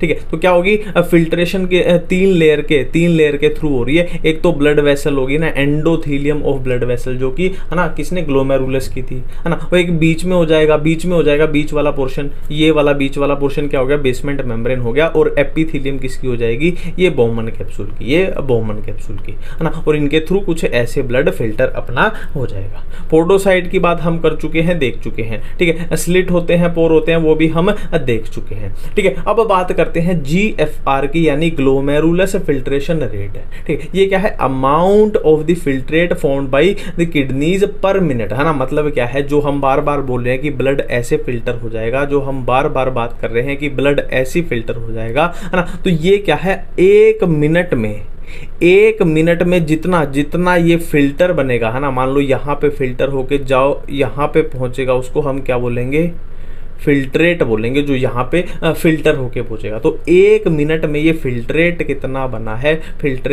बना है, उसको क्या बोल देंगे हम, GFR, यानी ग्लोमेरुलस फिल्ट्रेशन रेट। नेक्स्ट है GFR in an healthy individual, है ना। एक हेल्दी इंडिविजुअल की GFR की बात हो रही, कितना होता है, 125 ml पर मिनट, 125 ml पर मिनट, है ना। और इसको दिन की देखोगे तो मिनट को क्या है, दिन के हिसाब से देख लो तो 180 लीटर पर डे हो जाएगा। अब नेक्स्ट देखो, हम एक्सप्लेन GFR, हम GFR को अच्छे तरीके से समझेंगे। और ये बहुत बढ़िया चार्ट है, इससे सारी बातें क्लियर हो जाएंगी, मजा आ जाएगा, मेरी गारंटी है, ठीक है। देखो, सबसे पहले क्या है, कार्डियक आउटपुट। सबसे पहले क्या है, कार्डियक आउटपुट। अब कार्डियक आउटपुट क्या होती है कि हार्ट ने कितना ब्लड पंप किया, 5 लीटर पंप किया। अब 5 लीटर का जाहिर सी बात है हाथों में भी जाएगा, पैरों में भी जाएगा, है ना, और कहीं दूसरे ऑर्गन है बॉडी में, ब्रेन में भी जाएगा, आंखों में भी जाएगा, और उन्हीं में से एक ऑर्गन अपना किडनी है तो किडनी में भी जाएगा, ठीक है। तो टोटल कार्डियक आउटपुट कितनी है, 5 लीटर है। तो 5 लीटर में जाहिर सी बात है पूरी बॉडी में ब्लड जाएगा, बट किडनी तक जितना पहुंचेगा वो क्या है, सिर्फ 20% है, सिर्फ 20% है। और उसको क्या बोलते हैं, रीनल ब्लड फ्लो। रीनल का मतलब क्या होता है, किडनी ब्लड फ्लो, यानी कितना ब्लड रीनल यानी किडनी तक पहुंचा, है ना। तो 5 लीटर का 20% कितना है, लगभग 1 लीटर किडनी पे पहुंचा, ठीक है। अब हमने बात की थी कि ब्लड के अंदर क्या होता है, ब्लड के अंदर प्लाज्मा होती है और क्या होती है, ब्लड सेल्स होती हैं। और हमने ये भी बात की थी कि ब्लड सेल तो फिल्टर होती ही नहीं है, सिर्फ प्लाज्मा फिल्टर होता है। ठीक है। और हमें बॉडी फ्लूइड एंड सर्कुलेशन वाले में ही पढ़ चुके हैं कि ब्लड के अंदर जो प्लाज्मा होती है वो कितनी होती है, 55%, और 45% क्या होती है, ब्लड सेल होती है ना। तो जाहिर सी बात है जो ये 1 लीटर है इसका 45% जो है वो तो फिल्टर हो ही नहीं पाएगा, क्योंकि वो ब्लड सेल्स हैं, है ना। इसका 55% ही है जो फिल्टर हो सकता है। कितना, 55%। वो क्या बन जाएगा, रीनल प्लाज्मा फ्लो, है ना। देखो ब्लड में क्या है, ब्लड सेल्स भी इंक्लूडेड हैं, बस उसमें से ब्लड सेल निकाल दो तो प्लाज्मा बच जाएगी। तो रीनल प्लाज्मा फ्लो मतलब क्या है, किडनी के पास से कितनी प्लाज्मा पहुंची, कितनी, इसका 55%, कितना, 625 ml। ठीक है। अब हमने बात की थी कि सारा का सारा प्लाज्मा तो फिल्टर हो नहीं जाएगा, है ना। जो उसमें प्लाज्मा के प्रोटीन है या और भी जरूरी सामान है वो फिल्टर नहीं होगा, सिर्फ कितना होता है, 20%। फिर कितना, 20% फिल्टर होता है। अब 625 का अगर 20% निकालोगे तो कितना आ जाएगा, 125 ml आ जाएगा, जो कि 1 मिनट का है। 1 मिनट का है, क्योंकि कार्डियक आउटपुट भी ये क्या है, 5 लीटर 1 मिनट का होता है। तो जाहिर सी बात है ये भी 125 ml पर मिनट आएगा। ये हो जाएगा अपना GFR, ये हो जाएगा GFR। ठीक है, सिंपल है। अब नेक्स्ट अपना टॉपिक है रास यानी रेनिन एंजियोटेंसिन एल्डोस्टेरोन सिस्टम, है ना। अब इसमें क्या होता है, देखो इसमें अगर ये फ्लो चार्ट आप पकड़ लेते हो ना तो आपको कभी भी कोई भी कंफ्यूजन नहीं होगी। ये वाला फ्लो चार्ट, हाँ, बेसिकली रास एक्टिवेट कब होता है, रास एक्टिवेट कब होता है, जब GFR कम हो, है ना, और BP कम हो, है ना। इंसान का GFR यानी ग्लोमेरुलर फिल्ट्रेशन रेट कम हो और BP उसका ब्लड प्रेशर भी कम हो, तब क्या एक्टिवेट होता है, रास एक्टिवेट होता है। ठीक है। अब रास में होता क्या क्या है, तो मैंने क्या बोला है, इस फ्लो चार्ट को पकड़ लो, कोई भी दिक्कत नहीं आएगी। इस फ्लो चार्ट को अगर आप पकड़ लोगे, अगर नहीं, अगर मगर छगर पकड़। ठीक है। तो देखो अब ये जब GFR कम होगा या फिर BP ब्लड प्रेशर घटेगा तो क्या एक्टिवेट हो जाएगा, जक्स्टा ग्लोमेरुलर सेल एक्टिवेट हो जाएंगी। अब जक्स्टा ग्लोमेरुलर क्या सिक्रेट करेंगी, ये वाली सेल क्या सिक्रेट करेंगी, रेनिन को सिक्रेट करेंगी। अब देखो रेनिन क्या करेगा, एंजियोटेंसिनोजन को कन्वर्ट कर देगा एंजियोटेंसिन 1 में, और एंजियोटेंसिन 1 किस में कन्वर्ट हो जाएगा, एंजियोटेंसिन 2 में। ठीक है। अब यहाँ पे एक छोटा सा सवाल आना चाहिए कि एंजियोटेंसिनोजन किसने बनाया है, तो इसको कौन बनाता है, इसको लीवर बनाता है। इसको कौन बनाता है, लीवर बनाता है। और रेनिन किसने सिक्रेट किया था, जक्स्टा ग्लोमेरुलर सेल ने। बिल्कुल क्लियर है। ठीक है। अब यहाँ पे ध्यान दो, अपना BP घटा हुआ था, कम था, GFR भी कम था, तो हमें GFR को भी बढ़ाना है और ब्लड प्रेशर को भी बढ़ाना है। तो एंजियोटेंसिनोजन 2 से, एंजियोटेंसिनोजन 2 मतलब 2 से, समझ रहे हो ना, हिंदी भाषा। ठीक है। तो इससे 2 काम होंगे, एक तो होगा वेजोकंस्ट्रिक्शन, एक होगा रिलीज ऑफ एल्डोस्टेरोन। अब ये दोनों चीज क्या है, किस तरफ इशारा कर रही है कि GFR भी बढ़ जाएगा, BP भी बढ़ जाएगा, है ना। वेजोकंस्ट्रिक्शन से तो डायरेक्ट अपने को समझ में आता है कि BP बढ़ जाता है ना। कोई भी पाइप है, मान लो कोई भी पाइप है, अगर आप उसको कंस्ट्रिक्ट यानी दबाओगे तो उसमें प्रेशर बढ़ जाएगा, सिंपल सी बात है ना, जो प्रेशर दीवारों पे लगेगा। ठीक है। एल्डोस्टेरोन क्या करता है, ये हार्मोन वाले चैप्टर के लिए बचा के रखो, वहां पे अच्छे से समझ में आएगा। तो ये था अपना पूरा रास, है ना। क्या है, GFR लो, BP लो, उसको क्या है, हमें बढ़ाना है, दोनों को बढ़ाना कैसे है, ये फ्लो चार्ट पकड़ लेना है, बस खत्म है। ठीक है, सिंपल है। नेक्स्ट बात करते हैं रीअब्जॉर्प्शन की, रीअब्जॉर्प्शन एट डिफरेंट टोब्यूल, है ना। देखो इसी फ्लो को पकड़ लेना कि PCT पे किस किस चीज का हुआ, लूप ऑफ हेनले पे किस चीज का, DCT पे किसका, और कलेक्टिंग डक्ट पे किसका, है ना। इसमें थोड़ा सा आपको याद करनी पड़ेंगी चीजें, है ना। और कहाँ से क्वेश्चन पूछे जाने की प्रोबेबिलिटी ज्यादा है वो भी मैं आपको बताऊंगा। सबसे पहला क्वेश्चन इसमें पूछा जाता है कि मैक्सिमम रीअब्जॉर्प्शन कहाँ होता है, तो मैक्सिमम कहाँ होता है, अपने PCT पे होता है। ठीक है। Maximum 70 to 80% electrolytes and water का यहीं पे हो जाता है। ठीक है। और क्या है, एक्टिवली किसका होगा यहाँ पे PCT पे, सोडियम आयन का, ग्लूकोज का, अमीनो एसिड का। पैसिवली किसका होगा, और यूरिया का होगा। ठीक है। लूप ऑफ हेनले की बात करें तो वाटर एंड इलेक्ट्रोलाइट, फिर से वही है ये यार, ये नॉर्मल सी यादें करने वाली चीजें हैं। इसमें कुछ ऐसा क्वेश्चन पूछे जाने लायक जहां पे खास होगा ना, वो मैंने जैसे ये बता दिया। ठीक है। Water and electrolytes, minimum absorption at ascending link, ये आपकी क्वेश्चन पूछने वाली बात आ गई, है ना, कि मिनिमम अब्जॉर्प्शन कहाँ होता है, लूप ऑफ हेनले के असेंडिंग लिम्ब पे। कहाँ पे होता है, लूप ऑफ हेनले के असेंडिंग लिम्ब पे होता है मिनिमम। ठीक है। मैक्सिमम कहाँ पे था, PCT पे था। नेक्स्ट है DCT पे पे सोडियम आयन वाटर बाइकार्बोनेट, है ना। अब यहाँ पे क्या है, डीसीटी में यहाँ पे क्वेश्चन पूछे जाने लायक बात क्या है कि कंडीशनल रीअब्जॉर्प्शन, कहीं भी क्वेश्चन आ जाए कि कंडीशनल रीअब्जॉर्प्शन कहाँ पे होता है, तो डीसीटी आंसर जाएगा। सुपर हिट क्वेश्चन है। 3 क्वेश्चन आपसे यहाँ पे बन गए हैं जो बढ़िया क्वेश्चन है, 1 2 3, मैक्सिमम, मिनिमम और कंडीशनल रीअब्जॉर्प्शन। कलेक्टिंग डेट से वाटर एंड सोल्ट, यहाँ पे इतना कुछ सॉलिड नहीं बनता। देखो क्वेश्चन तो वही बात है, कहीं से ही बन सकता है, पर मैं आपको सुपर हिट वाले क्वेश्चन यहाँ पे दिखा रहा हूँ, ठीक है। अब क्या है, रीअब्जॉर्प्शन के बाद हम बात कर रहे हैं ट्यूबुलर सिक्रेशन की। इसमें कोई भी दिक्कत नहीं आएगी, सिंपल सी ट्रिक बताऊंगा। फ्लो अपना वही रहेगा, पहले हम पीसीटी देखेंगे, फिर डीसीटी, फिर लूप ऑफ हेनले, फिर कलेक्टिंग डेट, ठीक है। लूप ऑफ हेनले में तो कुछ याद ही नहीं रखना आपको, है ना। नेक्स्ट की मैं ट्रिक बता देता हूँ। देखो पीसीटी और डीसीटी की ट्रिक है क्या, हेमंत कुमार अमोनिया या फिर हरीश कुमार अमोनिया, कुछ भी कर लो, ठीक है। हेमंत कुमार अमोनिया, हेमंत कुमार अमोनिया, ठीक है। और कलेक्टिंग डेट में देखो इसमें 3 लेटर है ना, पीसीटी 3 लेटर हैं, डीसीटी में 3 लेटर हैं, तो यहाँ पे तीनों आएंगे Hemant Kumar ammonia. Collecting date में सिर्फ 2 लेटर हैं, तो इसमें क्या है, अमोनिया कट जाएगा, सिर्फ आएगा हेमंत कुमार। खत्म है, बहुत आसान है। अब नेक्स्ट हम बात करने वाले हैं काउंटर करंट मैकेनिज्म के, ना। इसे बहुत बेहतरीन जो क्वेश्चन बनेगा, डायरेक्ट आपके क्वेश्चन बता रहा हूं मैं, ठीक है। यही क्वेश्चन बनते हैं, सुपर हिट क्वेश्चन यही वाले बनते हैं। देखो काउंटर करंट जो बनता है किस किस की हेल्प से बनता है, हेनलेज लूप एंड वासा रेक्टा, है ना। सिंपल है, देखो काउंटर करंट होता क्या है, मान लो ये एक लिंब है और ये दूसरा लिंब है, ठीक है। अब देखो अगर फ्लो इस वाले लिंब में ऐसे फ्लो हो कि चीज़ें ऐसे जा रही हैं, नीचे फिर ऊपर जा रही हैं, है ना, और दूसरे वाले लिंब में क्या हो, ठीक इसके ऑपोजिट फ्लो जा रहा हो ना। इसमें कैसे जा रहा है, फ्लो ऐसे जा रहा है, ठीक है। तो क्या है, देखो एक दूसरे के पैरेलल चल रहे हैं, है ना। और फ्लो की बात करें, फ्लूइड के फ्लो की बात करें, एक दूसरे से ऑपोजिट है, एक दूसरे से ऑपोजिट फ्लो है, तो इसी सिस्टम को बोलते हैं क्या, हम क्या बोलते हैं, काउंटर करंट सिस्टम बोलते हैं। और ये किस किस से बनता है, लूप ऑफ हेनले, है ना। मान लो इनमें से एक लूप ऑफ हेनले है और दूसरी क्या है, मान लो दूसरी क्या है, वासा रेक्टा है। और वासा रेक्टा मैंने आपको बताई थी क्या होती है, जो अपना पेरी ट्यूबुलर कैपिलरीज का नेटवर्क था, पेरी ट्यूबुलर कैपिलरीज का नेटवर्क था, उसी की एक कैपिलरी होती है वासा रेक्टा, ठीक है। अब आपसे पूछ लिया जाए कि काउंटर करंट मैकेनिज्म जो है उसका पर्पस क्या है, तो उसका पर्पस है कंसंट्रेटेड यूरिन, है ना। मतलब अपने यूरिन में ज्यादा पानी नहीं बहना चाहिए, ज्यादा पानी नहीं बहना चाहिए, नहीं तो बॉडी में पानी का कमी हो जाएगा ना।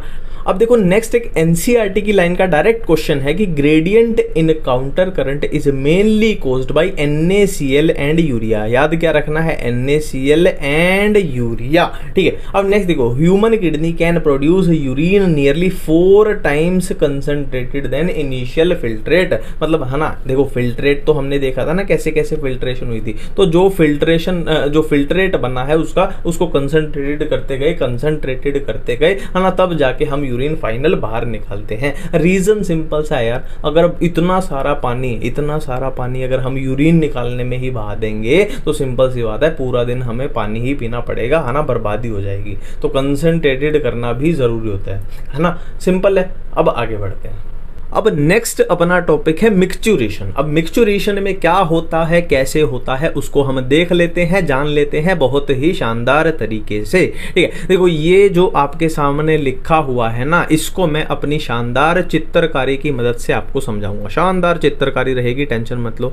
देखो मैंने आपको बताया था कि क्या होता है। देखो हम क्या कर रहे थे, जब ह्यूमन एक्सक्रीटरी सिस्टम देख रहे तो हमने कैसे देखा था कि यहाँ पे किडनी होती है और किडनी से नीचे 2 पाइप आती हैं, किडनी से नीचे 2 पाइप आती हैं, है ना, जिनको हम बोलते हैं यूरेटर। और ये आके किस में खुल जाती हैं, एक टैंक में खुल जाती हैं, जिसको हमने क्या बोला था, यूरिनरी ब्लैडर। अब मैंने ब्लैडर का साइज थोड़ा बड़ा बनाया है, किडनी का छोटा बनाया है जानबूझ के, क्योंकि इस टॉपिक में अपने को मिक्सचुरेशन वाले टॉपिक में ब्लैडर का काम है, ठीक है। अब देखो यहां से क्या होगा, देखो किडनी से क्या आएगा, यहां से आएगा, है ना, क्या आएगा आपको पता ही है, यूरिन अपना आएगा और ये ब्लैडर में भर जाएगा। ब्लैडर में यूरिन भर जाएगा। अब ब्लैडर में जब यूरिन भरेगा तो जाहिर सी बात है, ये यूरिन जब भरेगा तो ये ब्लैडर की दीवारों पे प्रेशर लगाएगा, है ना। ब्लैडर की जो वॉल्स हैं उन पे ये प्रेशर लगाएगा। अब इन पे प्रेशर लगेगा, ये जो इसकी दीवार है इस पे प्रेशर लगेगा तो ये क्या होंगी, स्ट्रेच हो जाएंगी, है ना। यूरिनरी ब्लैडर की जो वॉल्स हैं वो स्ट्रेच हो जाएंगी। अब उसकी वॉल्स पे स्ट्रेचिंग होने से क्या होगा, कहाँ सिग्नल जाएगा, सेंट्रल नर्वस सिस्टम के पास, सीएनएस के पास सिग्नल जाएगा कि भाई टंकी अपनी भर चुकी है, इसे कृपया करके खाली कर दीजिए, खाली कर दीजिए। ठीक है, अब सेंट्रल नर्वस सिस्टम को ये बात जब पता लगेगी कि टंकी भर चुकी है तो वो ऑर्डर देगा ना। देखो नर्वस सिस्टम का काम, खासकर सीएनएस का काम क्या होता है, ऑर्डर देना कि ये कर दो, ये कर दो, ये कर दो। अब वो ऑर्डर देगा कि भाई टंकी को खाली कर दीजिए, टंकी को खाली कर दीजिए। अब देखो यहाँ पे मैंने क्या बात की थी कि यूरिनरी ब्लैडर की ओपनिंग, जो यहाँ पे ओपनिंग है उसको क्या बोलते हैं, यूरिथ्रा बोलते हैं, उसको क्या बोलते हैं, यूरिथ्रा बोलते हैं। ठीक है, अब यूरिथ्रा पे, यहाँ पे ओपनिंग पे क्या होता है कि यूरिथ्रल स्पिंक्चर लगा होता है, यूरिथ्रल स्पिंक्चर। इसको मैं अलग कलर से बना देता हूं, ये लगा हुआ है यूरिथ्रल स्पिंक्चर। अब जाहिर सी बात है ये यूरिथ्रल स्पिंक्चर जब तक नहीं खुलेगा, जब तक नहीं खुलेगा तो यूरिन बाहर नहीं जा सकता। ठीक है, यूरिन को बाहर जाने के लिए इसका खुलना जरूरी है। तो सीएनएस यहाँ पे दो काम करवाएगा, सीएनएस दो काम करवाएगा। एक तो क्या बोलेगा वो कि इस स्पिंक्चर को, ये जो गेट लगा हुआ है इसको खोल दीजिए, यानी यूरिथ्रल स्पिंक्चर जो है वो क्या हो जाएगा, रिलैक्स हो जाएगा। ठीक है, दूसरा क्या काम करवाएगा, देखो दो काम बोले ना, एक तो ये हो गया, दूसरा क्या काम करवाएगा कि ये जो यूरिनरी ब्लैडर के है ना, यूरिनरी ब्लैडर में जो मसल होंगी ना, जो मसल्स होंगी उनकी क्या हो जाएगी, कॉन्ट्रैक्शन हो जाएगी। देखो मसल की, इन मसल की कॉन्ट्रैक्शन होगी तो समझ पा रहे हो ना, अब विजुअली समझ पा रहे हो, कॉन्ट्रैक्शन होगी है ना, तो प्रेशर से है ना, ऐसे मान लो ये कॉन्ट्रैक्शन होगी तो ऐसा हो जाएगा और प्रेशर प्रेशर प्रेशर पड़ेगा और इस चीज को हमें बाहर भेजना है यूरिन को, है ना। तो दो चीजें यहां पे पकड़नी है पूरे टॉपिक में। जो भी मैंने समझाया इसमें क्वेश्चन कहां से बनेगा उसके लिए बता दूं। देखो कमाल देख रहे हो कितने छोटे से में खेल रहे थे हम, है ना, सिर्फ इतने एरिया में खेल रहे थे। ठीक है, अब देखो यहां पे क्वेश्चन क्या बनेगा इस टॉपिक में वो मैं बता दूं। कन्फ्यूजन कहां होगी, कन्फ्यूजन कहां होगी, दो चीजें हमने सिर्फ देखी है। एक तो हमने देख रहा है यूरिथ्रल स्पिंक्चर, यूरिथ्रल स्पिंक्चर क्या होता है, क्या होता है, रिलैक्स होता है, पहला क्वेश्चन। और यूरिनरी ब्लैडर की जो मसल है वो क्या होती है, कॉन्ट्रैक्ट होती है, वो क्या होती है, कॉन्ट्रैक्ट होती है। दूसरा क्वेश्चन इससे अलग इसमें क्वेश्चन ही नहीं बनेगा, बस यहीं पे हमें कंफ्यूजन होती है। ठीक है, क्या हुआ, contraction of muscle of urinary bladder, पहला क्वेश्चन है ना। रिलैक्सेशन नहीं करना है, कॉन्ट्रैक्शन करना है, याद रखना। रिलैक्सेशन किसकी हुई है, यूरिथ्रल स्पिंक्चर की हुई है। एक की रिलैक्सेशन, एक की कॉन्ट्रैक्शन। और ये तो कॉमन सेंस की बात है कि यूरिथ्रल स्पिंक्चर की क्या होनी चाहिए, रिलैक्सेशन होनी चाहिए, रिलैक्सेशन होनी चाहिए, क्योंकि ये खुलना चाहिए ये गेट अपना यहाँ पे। ठीक है, सिंपल है, मेरे ख्याल से सारी चीजें समझ में आ चुकी हैं। अब हम बढ़ते हैं आगे। देखो ये जो है एनसीईआरटी का कुछ डाटा है ना, ये अपने को याद रहना चाहिए। यूरिन पर डे, यानी हम एक दिन में कितना यूरिन अपनी बॉडी से बाहर निकालते हैं, 1 से 1.5 लीटर, 1 to 1.5 लीटर। थोड़ा थोड़ा सा बच गए, नहीं तो बड़े वाली जो कोल्ड ड्रिंक की बोतल आती है वो भर देते हैं हम, थोड़ा थोड़ा सा बच गए। ठीक है, और कई लोग तो शायद भर भी देते हो, एवरेज वैल्यू है ना। ठीक है, और पीएच की बात करें, पीएच ऑफ यूरिन की बात करें तो थोड़ा सा एसिडिक साइड रहेगी, कितनी रहेगी, 6 है ना, 6 उसकी पीएच रहती है। कलर की बात करें तो कलर तो सबको पता है, यूरिन का कलर कैसा है, लाइट येलो होता है। अब बात करें यूरिया पर डे, देखो सिंपल सी बात है, हम जितना भी ये तामझाम कर रहे हैं, मैंने शुरू में बात की थी ना, एनिमल्स कौन से होते हैं, एक अमोनोटेलिक जो अमोनिया एक्सक्रीट करेंगे, एक यूरिया एक्सक्रीट करेंगे, एक यूरिक एसिड। और हमने ह्यूमंस की बात करी थी, यानी मैमल्स की हमने बात की थी कि मैमल्स क्या करते हैं, यूरिया को एक्सक्रीट करते हैं। और ये तामझाम है जो ये यूरिन है किस लिए है, सारा यूरिया को निकालने के लिए है। ठीक है, अब यूरिया हम एक दिन में, यूरिया पर डे एक दिन में कितना एक्सक्रीट करते हैं, कितना निकालते हैं, 25 से 30 ग्राम। याद होना चाहिए, याद होना चाहिए हर साल में, हर साल में नहीं, हर हाल में। जीभ फिसल गई। ठीक है, हर हाल में याद होना चाहिए, क्योंकि एनसीईआरटी में ये सारी बातें लिखी गई हैं, लिखी गई हैं। नेक्स्ट है देखो ग्लाइकोज यूरिया, कीटोन यूरिया। देखो सिंपल सी बात है, ये क्या कंडीशन है, यूरिया मतलब क्या है, यूरिन में, यूरिया मतलब क्या है, यूरिन में, मतलब यूरिन में क्या मिला, ग्लाइको मतलब ग्लूकोज मिला। कीटोन यानी कीटोन बॉडी है ना, ग्लूकोज जब यूरिन में आए तो ग्लाइकोज यूरिया, कीटोन बॉडी जब यूरिन में आए तो ketone urea, ketone urea, simple है, नाम से हो रहा है। ठीक है, अब ये दो कंडीशन है जो ग्लाइकोज यूरिया, कीटोन यूरिया, अगर ये किसी इंसान में पाई जाए है ना, यानी किसी इंसान के यूरिन में ग्लूकोज भी आ रहा है, कीटोन बॉडीज भी आ रहा है, वो तो किस बीमारी का इंडिकेटिव है, किस बीमारी का इंडिकेटिव है कि उसको डायबिटीज मेलाइटस हो सकती है। ठीक है, और डायबिटीज इंसिपिडस क्या होती है, वो एडीएच वाली हार्मोन वाली होती है, वो हार्मोन वाले चैप्टर में आपको अच्छे से समझा दूंगा। नेक्स्ट बात करते हैं, नेक्स्ट क्या है, excretion other than kidney. Excretion other than kidney, देखो सिंपल सी बात है, हम पूरे चैप्टर में क्या पढ़ रहे हैं, हम पूरे चैप्टर में क्या पढ़ रहे हैं कि किडनी की हेल्प से हमने यूरिया को, बॉडी से यूरिया को एक्सक्रीट किया। बट यहाँ पे क्या है कि किडनी के अलावा भी ऐसे ऑर्गन हैं जो कुछ ना कुछ एक्सक्रीट करते हैं। अब वो कौन से ऑर्गन हैं और क्या एक्सक्रीट करते हैं वो हम देख लेते हैं। जैसे कि लंग्स की बात करें तो लंग्स CO2 को एक्सक्रीट करते हैं। कितना वैल्यू याद रखनी है आपको, 200 ml पर मिनट, ठीक है। और कुछ वाटर को है ना, वाटर वेपर, जैसे हमारी सांस में, अब ना आप सांस बाहर छोड़ते हो तो उसमें वेपर भी होते हैं ना, वाटर वेपर थोड़े से होते हैं, भाप, है ना। नेक्स्ट है लीवर। लीवर क्या एक्सक्रीट करता है, बाइल को एक्सक्रीट करता है अलोंग विद डाइजेस्टिव वेस्ट।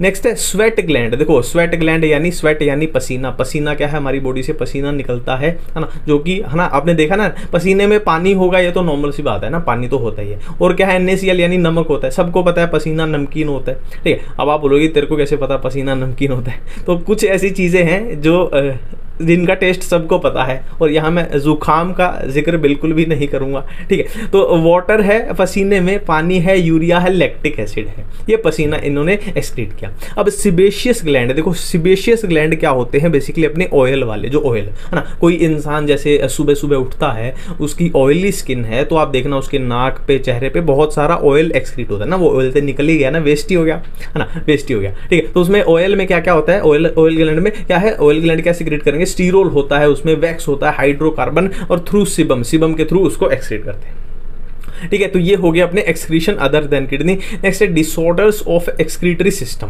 पहला है ग्लोमेरुलोनेफ्राइटिस। देखो जहां पे आइटिस वर्ड आ जाए ना, मतलब इन्फ्लामेशन है, जहां पे पूरी बायोलॉजी की बात हो रही है, पूरी दुनिया की बात हो रही है, आइटिस जहां वर्ड आ जाए मतलब इन्फ्लामेशन है। और किसकी है, ग्लोमेरुलो मतलब ग्लोमेरुलाई की इन्फ्लामेशन है। नेक्स्ट है रीनल कैलकुलाई। देखो आपने सुना है ना, किडनी में स्टोन बन जाते हैं, किडनी में स्टोन बन जाते हैं, आपने सुना है, जिसको पथरी बोलते हैं। अब पथरी एक तो होती है गोल ब्लैडर वाली की पित्ते में पथरी, एक होती है किडनी वाली पथरी। तो ये किडनी वाली पथरी है एक तरीके से, ठीक है। इसमें क्या है, क्रिस्टलाइज सोल्ट, जैसे कि सोल्ट का एग्जांपल भी आपको याद रखना है, एनसीईआरटी में दिया हुआ है, ऑक्सलेट्स, है ना, सोल्ट का एग्जांपल भी आपको याद रखना है। स्टोन बन जाते हैं, पत्थर बन जाते हैं ना, पथरी। नेक्स्ट है रीनल फेलियर, किडनी फेलियर, है ना। रीनल मतलब क्या होता है, किडनी फेलियर मतलब फेलियर, किडनी फेलियर, ठीक है। नेक्स्ट है यूरीमिया, यूरिया इन ब्लड। अब देखो यहाँ पे आप गड़बड़ी कर दोगे। जब हम ये पढ़ रहे थे, क्या पढ़ रहे थे, ग्लाइकोज यूरिया यानी ग्लूकोज था कहाँ, यूरिन में। कीटोन यूरिया यानी कीटोन बॉडी थी यूरिन में। अब आपके सामने अगर क्वेश्चन आएगा कि यूरीमिया क्या होता है, तो आप क्या कर दोगे कि यूरिया इन यूरिन, आप क्या कर दोगे, यूरिया इन यूरिन। पर एक बात लॉजिक से सोचो कि यूरिया जो है वो तो अपने को एक्सक्रीट करना है, निकालना है, तो जाहिर सी बात है उसको यूरिन के थ्रू ही तो हम निकाल रहे थे। तो वो बीमारी कैसे हो गई, वो डिसऑर्डर थोड़ी हो गया, वो तो नॉर्मल कंडीशन है ना। तो डिसऑर्डर क्या होगा कि अगर हम यूरिया को अच्छे तरीके से नहीं निकाल पा रहे, अब यूरिया को अच्छे तरीके से यूरिन के थ्रू अगर नहीं निकाल पा रहे, तो वो कहाँ रिटर्न होगा, ब्लड में रिटर्न हो जाएगा। तो उसी को हम क्या बोलते हैं, यूरिया बोलते हैं। उसी को क्या बोलते हैं, यूरीमिया नहीं, यूरीमिया उसको बोलते हैं। अब नेक्स्ट है excretory organs in different animals. इसमें आपका थोड़ा सा मेरे को मदद चाहिएगी, मदद बस इतनी सी चाहिए थी, ये आपको चीजें याद रखनी पड़ेंगी। देखो ये तो अपने वही है, अपने फाइलम है, पोरीफेरा, सिलेंट्रेटा, टिनोफोरा, प्लेटिहेल्मिन्थ, अस्केल्मिन्थ, डम डम डम डम डम डम डम, और लास्ट तक हम पहुंच जाएंगे। अब किसमें क्या होता है वो आपको थोड़ा याद रखना पड़ेगा। जैसे इन तीनों में क्या है, बॉडी सरफेस है, प्लेटिहेल्मिन्थिस में फ्लेम सेल्स है, प्रोटोनेफ्रीडिया, है ना, अस्केल्मिन्थिस में रेनेटे सेल है, एनालिडा में नेफ्रीडिया है। देखो एनालिडा में नेफ्रीडिया है, अर्थ्रोपोडा में क्या है, एंटीनरी ग्लैंड है, या फिर माल्फीजियन टिब्यूल है, या फिर कोक्सल ग्लैंड है। एंटीनरी ग्लैंड किसमें होते हैं, क्रस्टेशियंस में होते हैं। माल्फीजियन टिब्यूल किसमें होते हैं, इंसेक्ट में होते हैं। कोक्सल ग्लैंड अरेक्निडा में होता है। हम जब कॉकरोच पढ़ते हैं, कॉकरोच क्या है, एक इंसेक्ट है, और वहां पे हम क्या पढ़ते हैं, माल्फीजियन टिब्यूल पढ़ते हैं, कॉमन सेंस की बात है। मोलस्का में क्या है, ऑर्गन ऑफ बोजेनस है, या फिर कीबर्स ऑर्गन है। इकाइनोडर्मेटा में एब्सेंट होते हैं, हेमिकोर्डेटा में प्रोबोसिस ग्लैंड है, यूरोकोर्डेटा में न्यूरल ग्लैंड है, सेफेलोकोर्डेटा में सोलिनोसाइट, प्रोटोनेफ्रीडिया है, ठीक है। अब यहाँ पे एक मजे की बात बता दूं, क्वेश्चन पूछे जाने की प्रोबेबिलिटी कहां से है। एक तो आपको बॉडी सरफेस याद रखने हैं हर हाल में, जो हर हाल में याद रखने हैं वो मैं आपको बता रहा हूं अब, ठीक है। एक तो बॉडी सरफेस वाले हो गए, एक आपको प्लेटिहेल्मिन्थिस का याद रखना है, फ्लेम सेल्स, ठीक है। ये ना भी करो तो थोड़ा चल जाएगा, वैसे तो सारे ही याद होने चाहिए, है ना, पर फिर भी मैं बोल रहा हूं कि अगर आपको दिक्कत होती है तो ये थोड़ा चल जाएगा। एनालिडा में नेफ्रीडिया होते हैं, हर हाल में होना चाहिए, इसमें आपको ये एटलीस्ट पता होना होना चाहिए। और ये तो एनसीईआरटी का ही अपना कॉकरोच में दिया हुआ है ना। ये वाले ना भी करो, मोलस्का वाले चल जाएगा। इकाइनोडर्मेटा में अब्सेंट है, ये करना है हर हाल में, क्योंकि ये तो एनसीईआरटी में लिखा गया है। नेक्स्ट है हेमिकोडेटा, ये आपको हर हाल में करना है। हेमिकोडेटा में प्रोबोसिस ग्लैंड। यूरोकोडेटा का न्यूरल, ये ना भी करो तो चल जाएगा। सिफेलोकोडेटा का ना भी करो तो चल जाएगा, बट ये वर्टिब्रेट्स के आपको हर हाल में पता होना चाहिए। और इसका तो सिंपल सा है, कुछ भी याद नहीं करना। ह्यूमंस का पकड़ लो, देखो हम ह्यूमंस कहाँ आते हैं, मैमल्स में आते हैं, और हमारे अंदर किडनी होती है, तो हमारे अंदर किडनी है, तो सारे वर्टिब्रेट्स में क्या है, किडनी है। मजे आ गए, बल्ले बल्ले। तो मेरे प्यारे दोस्तों, हमने बड़ी ही आसानी से अपने चैप्टर को उड़ा दिया, खत्म कर दिया। ढिमचुक ढुमचुक ढाएं ढाएं, ढिमचुक ढुमचुक ढाएं ढाएं। अब हम नेक्स्ट मिलेंगे कौन से चैप्टर में, नेक्स्ट अपना कौन सा चैप्टर है, लोकोमोशन एंड मूवमेंट में मिलेंगे। थैंक यू, धन्यवाद, बाय बाय, टेक केयर।